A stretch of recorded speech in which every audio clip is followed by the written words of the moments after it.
The following program has been fully paid for and brought to you by the Majesty Now magazine.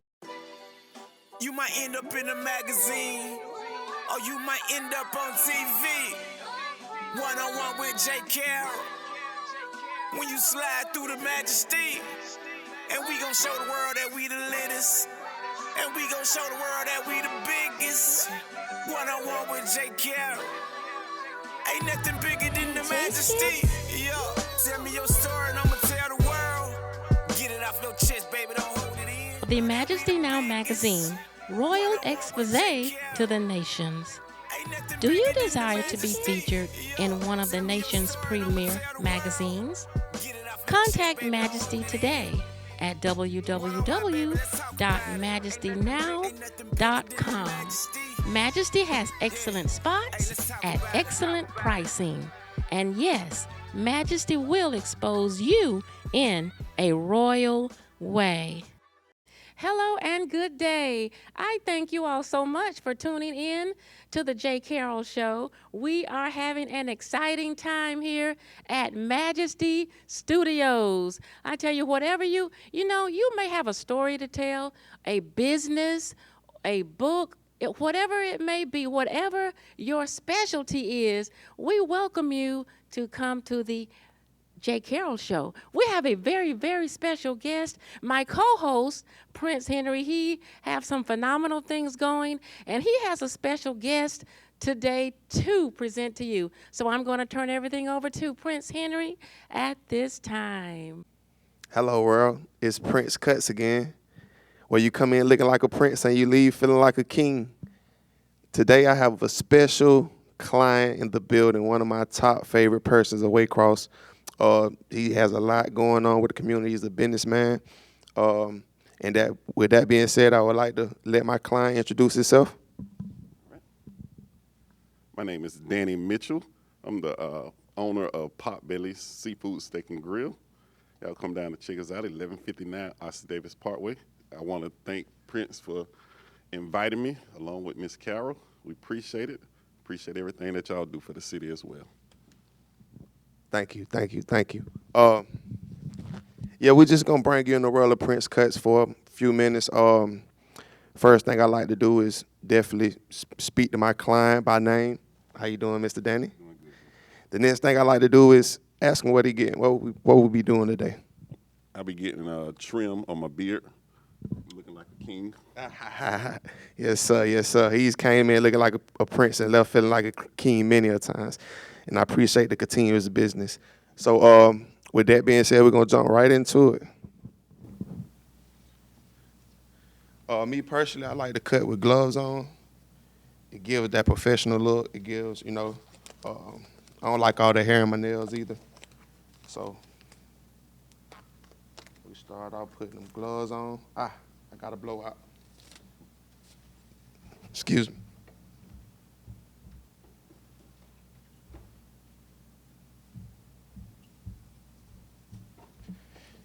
All right, we're back.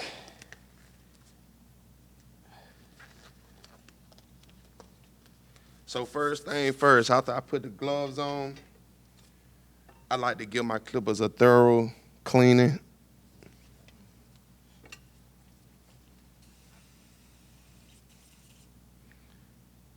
It's always a good look when your client sees that you clean your clippers and you sanitize.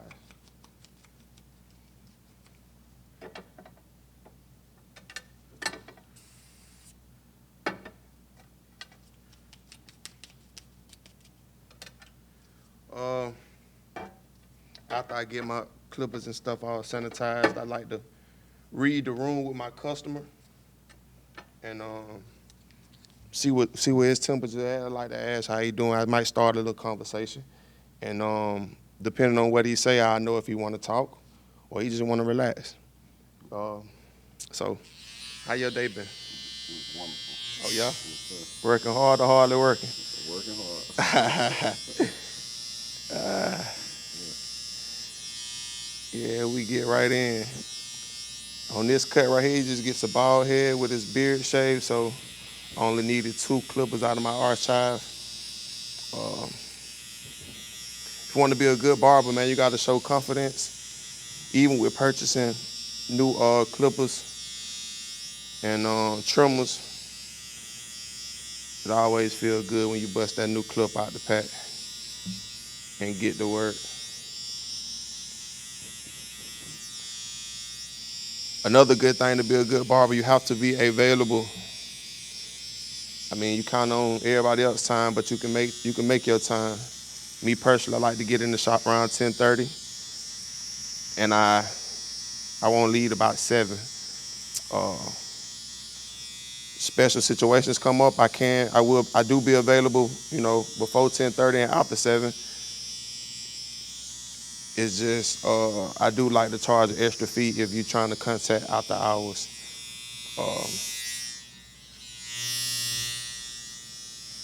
I do offer house calls.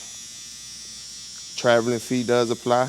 I'm trying to take my talents across the state, man. So be sure to hit me up when you see this and get at me for that pricing. And I'll get right to you if the price is right. But for the most part, I try not to let the money, take control of me. I started cutting hair because I really, really enjoy changing people's appearance. People come in feeling down, looking bad, and just that fast with a haircut, they can leave feeling, like they own the world. I love when clients come in and, say they going to find a job. I got a job interview, bro. Or I'm getting married Friday, hook me up, I just like to really, really, really change people's appearance.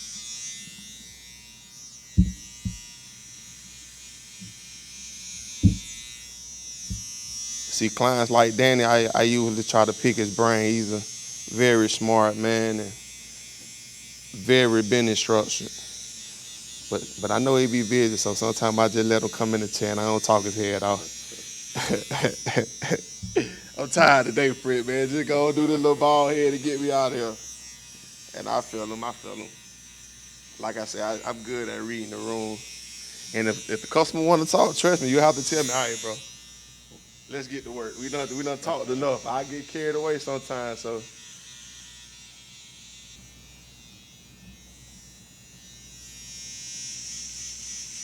I believe when you do talk, it kind of make people a little more comfortable. It does.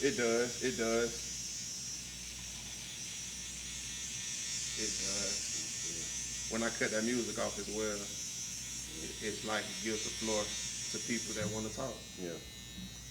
Barbershop, that safe space. Yeah, it's that safe space. I try to build that bond and relationship with all my clients to where, I can talk to them and know it ain't going nowhere. Yeah. And they can talk to me. That's another thing about being a good barber. You have to be a good listener. Absolutely. People will come in with their problems and, at that time, you're the best listener ever they can get at that moment. So you're a therapist. Right. It makes me feel like I got problems too, but I can't wear them on my sleeves at work.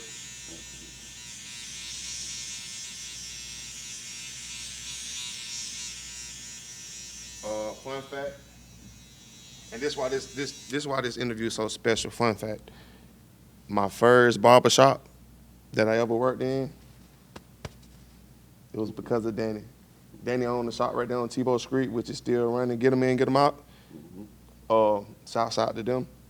But yeah, I was working for Danny at my first barbershop, and that was around about 4 years ago. And he seen the journey, he seen the progress, he seen the hard work, he seen the consistency, and we're here where we at right now. And I just appreciate you, man. Appreciate you.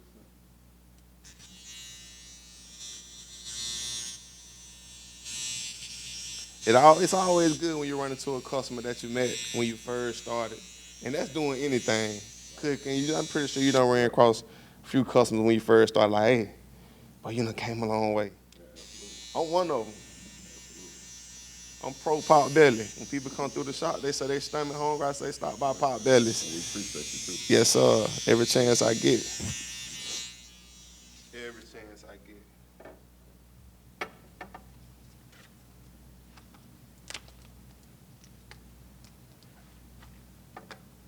So, how long have you been in business in Waycross, if you don't mind me asking? Since 2016. 2016. Mm-hmm. What it is? 9 years? 9 years. 9 years. No, I'm sorry. I started Talk a little loud. 2009. 2009. Okay. But 16 years? Wow. When my first son was born, my baby boy was born, I moved to Waycross. Opened up a cell phone store. So if you can go back 15 years ago and tell the Danny at that moment, knowing what you know now, what would be one tip that you give that Danny 15 years ago starting off in Waycross? Man, just keep your head up. Don't get discouraged. Just keep grinding. Don't worry about the negativity. Just keep on going, because I remember somebody told me your grade is later, and I found it out, just through the journey and the consistency that Waycross show love.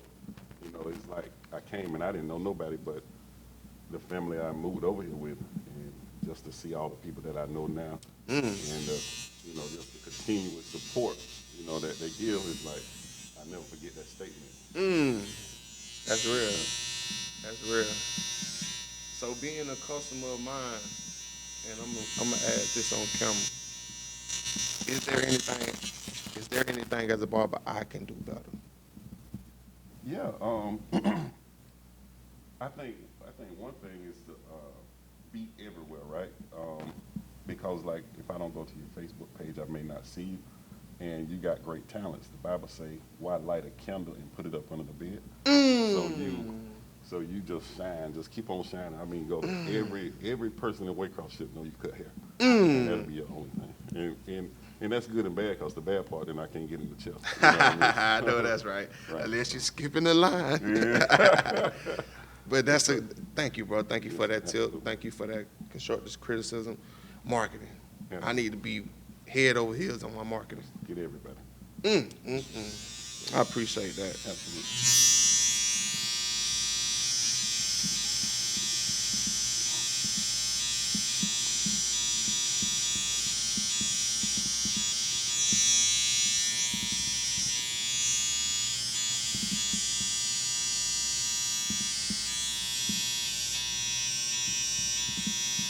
But yeah, we're working on the beard right now. I'm giving this beard the crispiest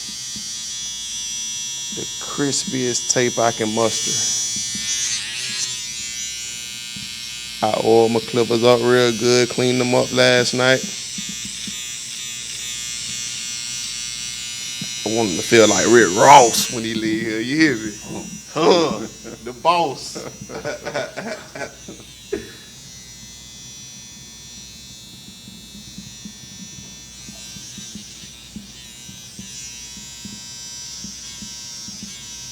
And let me go back to when I said when I read the room and see what type of temperature the client's at. If I see the client doesn't want to talk, but something may be bothering him, I won't stop at just checking the room. I go a little deeper. I try to throw a little joke in there. I try to give them a smile. I get them to talk a little bit, feel a little bit better outside of the haircut. What I want people to understand, people that's on this journey, whatever you're selling, supplies, whatever, you're selling yourself as well. A lot of people come through that door just for you. Don't got nothing to do with the product. So just be weird how you carry yourself and how you make others feel. Even if you have a great product, it'll make it greater.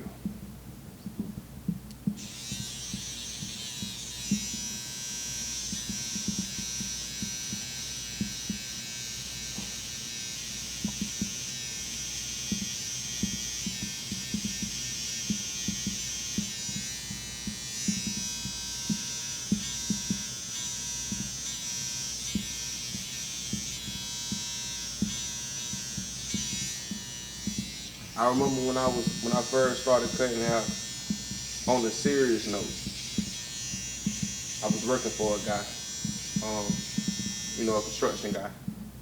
Build roofs, houses, any little construction you could think of, he does. And I was working with him. And We did a job, and I did most of the work. I did the hard part of the work. And when it was time to get paid, you know, he gave me what he thought I should got paid, and I was mad. I was furious. I spoke up about it. And he looked me right in my face, and he said, "You gonna work for another man the rest of your life? Or you gonna find what you good at?" And in that moment, he sent me to the mirror. I say, He said, "What are you good at?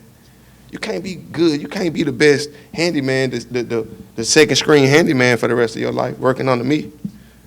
And in that moment, everything I was kind of good at and my strengths flashed across my screen. And I said, I cut hair pretty good. I draw pretty good. And with those two combinations, you know, I build Prince cuts. A lot of folks don't know I draw. I can draw portraits. I can look at something and draw it, point on. And the thing about the cutting nowadays, with so many enhancements and so many extras that you can put into the haircut, having that artist's eye is what takes me to the next level, because I'm looking at it from an artist, not a barber. So I want to thank that man. His name was Robert. If you know him, you know him. I want to thank him for, you know, telling me that, because I was lost at one point. I was lost. But once I seen I gained momentum, I kept going. This game is about confidence. This game is about momentum. And that's in anything you do, not just barbering. Once you gain that momentum, you stay on it.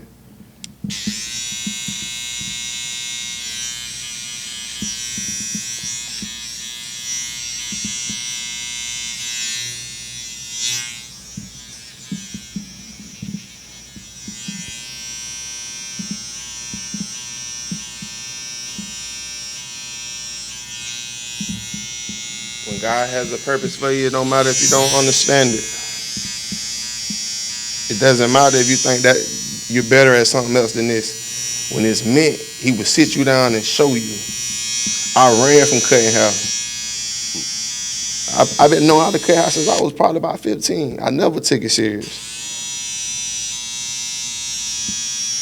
And then that one day, you know, I was cutting my cousin's hair. She got 4 boys. You know, I was on the porch cutting them. Not for no real money, just, you know, showing love to save her a few dollars from having to take them to the barber shop.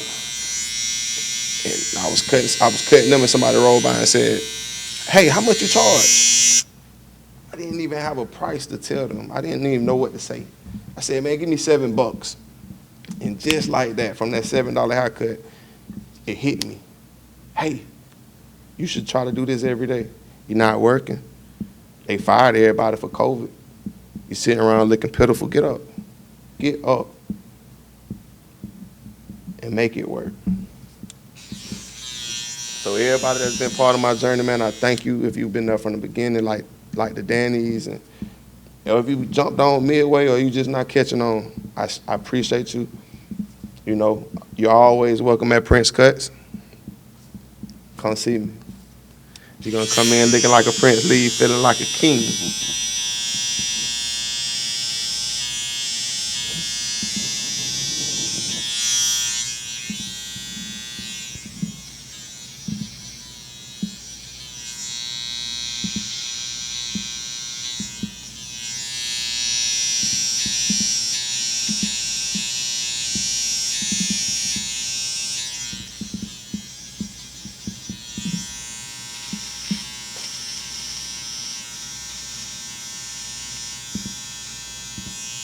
And let me shout out Miss Carol again while it's on my mind, because she let me display my talents on a bigger platform, a bigger vision, bigger level.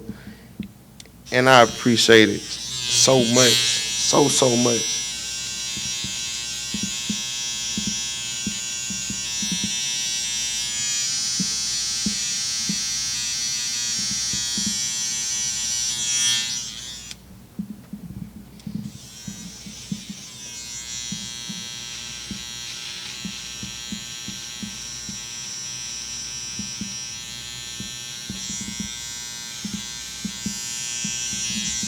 For my up-and-coming barbers that might be watching this, you know, that's not all that good with the cutting just yet. you know, and striving to be better, let me let you know this. You're going to have to mess up. It ain't going to be pieces of cream. It's not going to be perfect. And, you know, you have to know when you messed up too now. You have to know when to say, hey, you don't owe me nothing for that haircut. Or, hey, you're right, come get your money back. You know, you got to know when you're wrong in this game. And just use that to get better. Out of my 5 years of cutting, I haven't had nobody come like go to Facebook or no social medias and bash or talk about me. And that's not because I've been perfect. That's because when the problem presented itself, I handled it. I got in front of it. I got ahead of it. What can I do to make this better? What can I do moving forward? And I always got the problem solved. So for my up-and-coming barbers, until you build that confidence, you know, just understand when to say, you know, like I say, that was on me. And get to a couple practice heads that you can cut for free. I don't recommend cutting for free, but this is for the purpose of getting better. You got any little cousins running around, you got any little brothers running around, tackle, jump on their head, knock it out. Get better, until you're on that level where you know you can charge what you want to charge.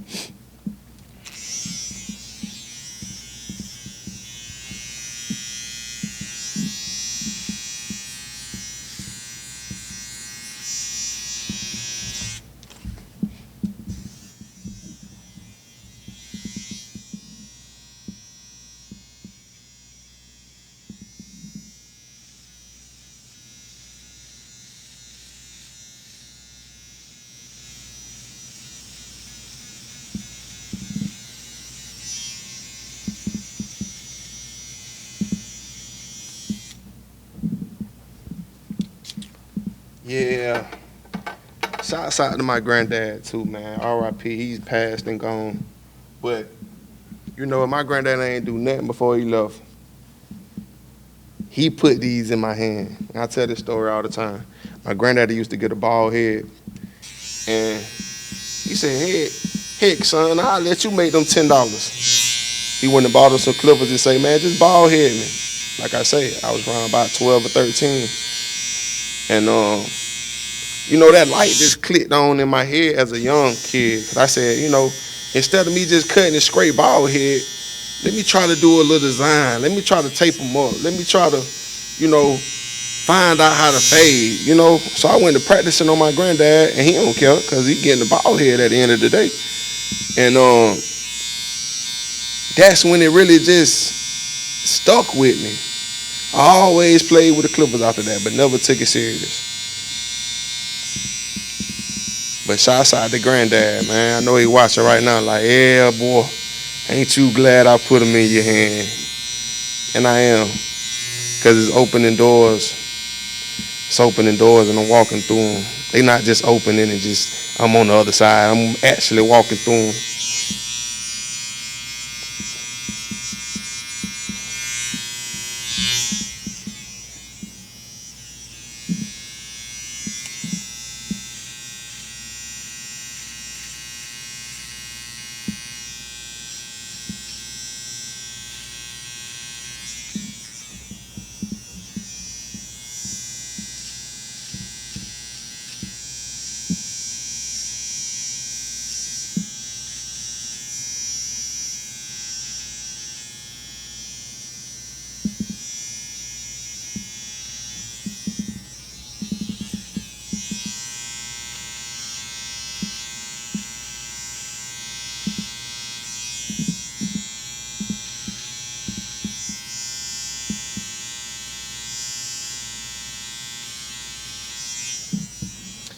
Yes, sir. And just like that, we almost done.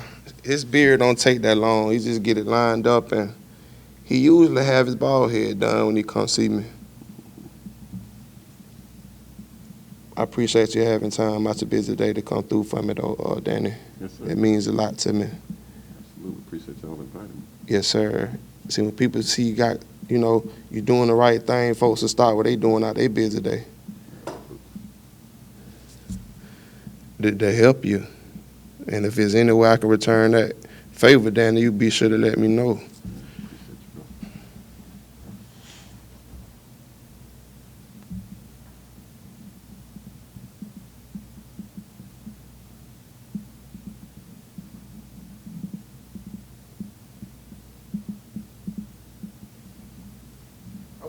Kara doing? She said, "This your show today, Prince. You rock out. I ain't gonna ask no questions." I so appreciate it. I don't know how I'm doing up, but I feel like I'm doing pretty good. And this is all freestyle, by the way. Kind of thought we was gonna, go back and forth with Mrs. J. Carroll, but she said, "This your show today. Have at it. Show me what you got."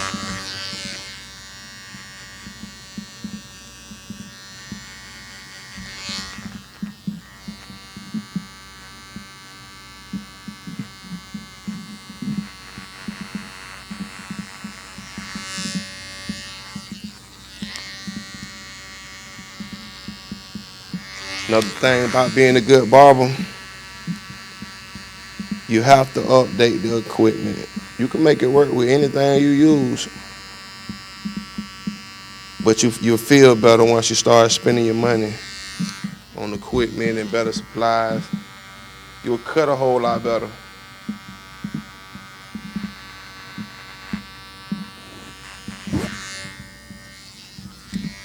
A lot of people been hitting me up asking me, do I got any classes on how to teach cutting? For the people asking, hold your horses. I'm coming. It's coming. It's coming sooner than later. Prince Cuts teaching. But thank everybody for the support and the much love, the continuous, support and love, man. It never goes unnoticed. And if any barbers out there looking at this, and you want to come by the shop and check what I got going on now, come through, look, get tips, ask questions, I'm available. A couple barbers reached out to me on my way up, and it meant the world. So I just want to be that helping hand for anyone.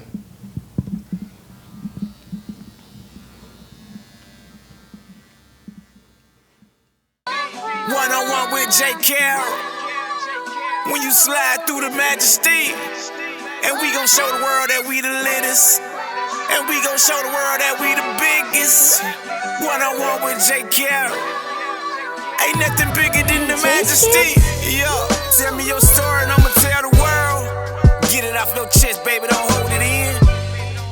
One-on-one, baby, let's talk about it. Ain't nothing bigger than the majesty.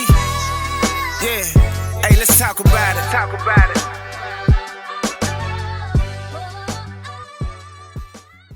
The preceding program has been fully paid for by the sponsor, The Majesty Now magazine. Peachtree TV does not constitute endorsement of this product.